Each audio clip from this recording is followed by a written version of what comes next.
প্রিয় শিক্ষার্থী বন্ধুরা, আসসালামু আলাইকুম। আশা করি সবাই ভালো আছেন। আজ আমরা বিজনেস স্ট্যাটিস্টিক্স বইয়ের কোরিলেশন ন্যাশনাল ইউনিভার্সিটি বিবিএ যে অ্যাকাউন্টিং 2020 সালে অঙ্কটা এসেছে কোরিলেশন চ্যাপ্টার থেকে, সেটি সমাধান করার চেষ্টা করব। আশা করি সবাই ভালো আছেন।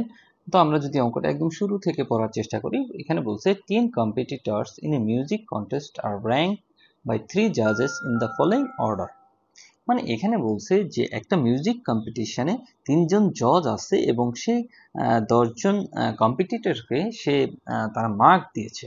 তো আমরা যদি দেখি যেখানে হ্যাঁ, ফার্স্ট জজ, সেকেন্ড জজ এবং থার্ড জজ তারা যে মানে যে 10জন কম্পিটিটর ছিল তার কে কোথায় অবস্থান সেই হিসাবে সে মার্ক দিছে, র্যাঙ্ক করেছে আর কি। তাহলে আমরা যদি দেখি, use the rank correlation coefficient, discuss which pair জাজ have the nearest approach to common taste in beauty.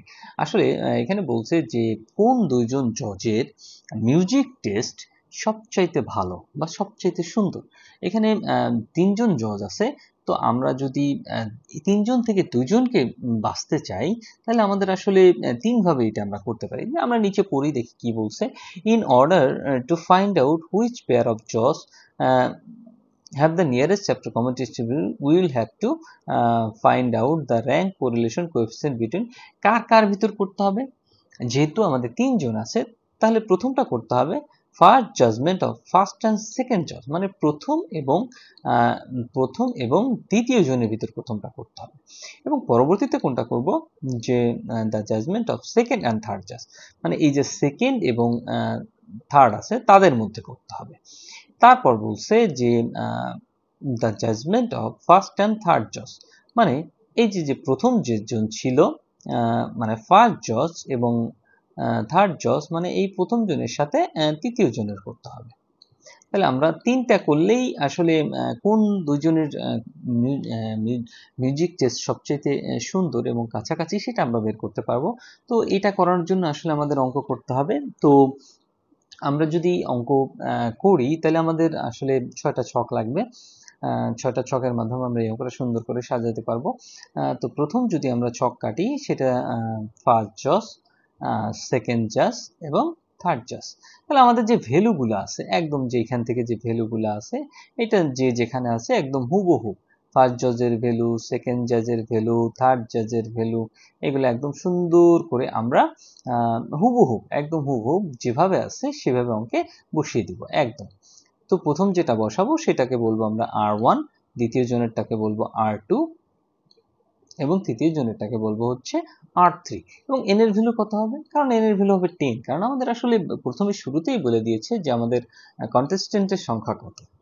তাহলে আমাদের আমরা সূত্রটা কি জানি? আমরা যদি র্যাঙ্কের সূত্রর দিকে তাকাই, আমরা জানি যে র্যাঙ্কের সূত্র হচ্ছে r = 1 - 6 summation d square n cube minus n। যেহেতু আমাদের 3টা কম্পেয়ার করতে হবে, তাহলে আমাদের এখানে র্যাঙ্কের যে সূত্র, মানে স্পেয়ারম্যান র্যাঙ্ক কোরিলেশন যে সূত্র, সেই সূত্রটাও আমাদের 3বার করতে হবে। কারণ 3বার না করলে তো আসলে আমরা বের করতে পারবো না যে আসলে কোন দুইজনের মানে মিউজিক যে নিয়ারেস্ট কম্পারিজনটা তারা করবে, ঠিক আছে, মানে কোন দুইজন জজের চাহিদাটা সবচেয়ে সুন্দর, মানে তাদের মিউজিক টেস্টটা সবচেয়ে সুন্দর, এটা আমরা বের করতে পারবো না। তো এই জন্য আমরা 3টা করতে হবে। তো প্রথমটা যদি আমরা করি, যে 1 আর 2 এর মাঝে যেহেতু করতে হবে, তাহলে R1 - R2 তার হোল স্কয়ার। তো এটা করবো আমরা D1 স্কয়ার। আমরা জানি ডি স্কয়ার লিখতে হয়, কিন্তু আমরা যেহেতু 3টা করবো এই জন্য আমরা D1 2 3 এইভাবে এটাকে মেজার করার চেষ্টা করবো। এরপর দ্বিতীয়টা বলছিল সেকেন্ড এবং থার্ড জজ, এটাকে আমরা দিব D2 স্কয়ার, এবং লাস্টেরটা বলছিল প্রথম এবং তৃতীয় জজ, এটাকে আমরা দিলাম D3 স্কয়ার। তাহলে এটা কিভাবে করে সেটা কিন্তু আমরা জানি, তারপরও আপনাদের সুবিধার্থে আবার একটু বলে দিচ্ছি যে R1 - R2 মানে কত, 4 থেকে 4 মাইনাস কত হয় 0, 0 কে স্কয়ার করলে 0ই হয়। আবার 6 থেকে 8 মাইনাস করলে হয় 2, তাহলে 2 দুগুণা 4। আবার 9 থেকে 7 মাইনাস করলে হয় 2, 2 দুগুণা কত 4। 5 থেকে 5 মাইনাস করলে 0, 0 কে স্কয়ার করলে 0ই হয়। 1 থেকে 6 বাদ দিলে হয় 5, তাহলে -5 হয়, বাট কোনো কিছুকে বর্গ করলে তার মাইনাস সাইন থাকে না, সেটা আমরা জানি। তারপর কত হয় 25। আবার 3 থেকে 9 গেলে থাকে 6, তাহলে 6 6 36। আবার 10 থেকে 10 গেলে কত থাকে 0, 0 কে স্কয়ার করলে 0ই হয়।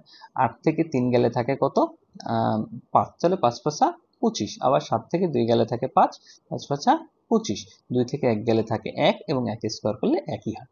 তাহলে আমরা যদি এটাকে সুন্দর করে যোগ করি তাহলে সামেশন d1 স্কয়ার হয় 120। এবার বলছে r2 মাইনাস r3, মানে এইটা থেকে এটা মাইনাস, তাহলে 4 থেকে 7 মাইনাস করলে কত হয় 3, 3 তিরিক্ষা কত হয় 9, 8 থেকে 8 মাইনাস করলে হয় 0, তাহলে 0, 7 থেকে 6 মাইনাস করলে হয় 1, 1 কে বর্গ করলে 1 হয়, 5 থেকে 1 মাইনাস করলে হয় 16, সরি 4, 4 কে বর্গ করলে হয় 16, জাস্ট এইভাবে এটা থেকে এটা মাইনাস করব, তারপর 9 থেকে 10 মাইনাস করব, মানে যেটা মাইনাস করব সেটা কি করব, বর্গ করব। তাহলে এইভাবে এটা সমাধান করব আমরা, এবং এইগুলাকে আমরা যদি যোগ বিয়োগ করি তাহলে d2 স্কয়ার সমান সমান হয় 40। এবং লাস্টেরটা যদি খেয়াল করি আমরা যে r1 মাইনাস r3, তার মানে কি এইটা থেকে আমরা কি করব, এটাকে মাইনাস করব। তাহলে 4 থেকে যদি মাইনাস করি 7, তাহলে 3 হয়, 3 স্কয়ার করলে হয় 9। আবার 6 থেকে যদি 8 মাইনাস করি তাহলে হয় 2, 2 দুগুণা কত 4।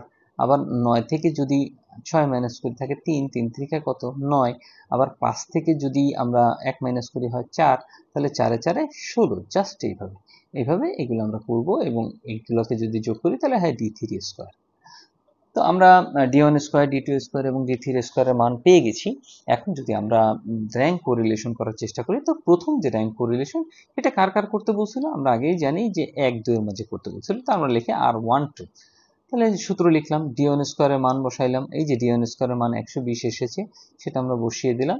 আর n ছিল 10, তাহলে 10 কিউব মাইনাস 10, এটাকে যদি করা হয় 990, এবং 1 থেকে এটা মাইনাস করলে 27, মানে র্যাঙ্ক কোরিলেশন ফার্স্ট থেকে সেকেন্ড জজের আসছে 27। এরপর যদি আমরা rank correlation between second and third জজ, মানে দ্বিতীয় এবং তৃতীয় জজের মধ্যে যদি তুলনা করি, তাহলে আমরা এখানে লিখব যে 2 3, 2 3, এখানে এরা ভুল লিখেছে, আমরা লিখব যে 2 3, মানে 2 এবং 3 নাম্বার জজের মাঝে তুলনা হচ্ছে।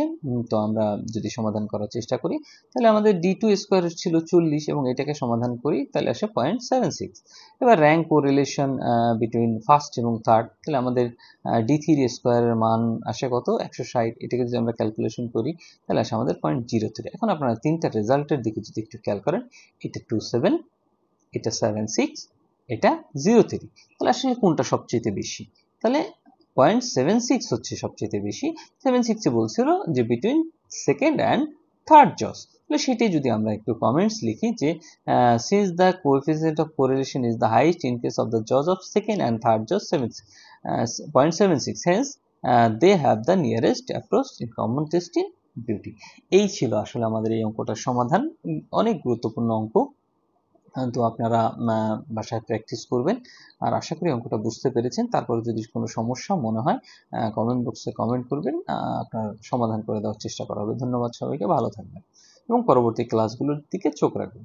প্রিয় শিক্ষার্থী বন্ধুরা, ন্যাশনাল ইউনিভার্সিটির বিবিএ এমবিএ সকল সাবজেক্টের পরবর্তীতে আপডেট পেতে এই ভিডিওটিতে লাইক করুন, চ্যানেলটি সাবস্ক্রাইব করুন এবং বেল বাটনে ক্লিক করে রাখুন।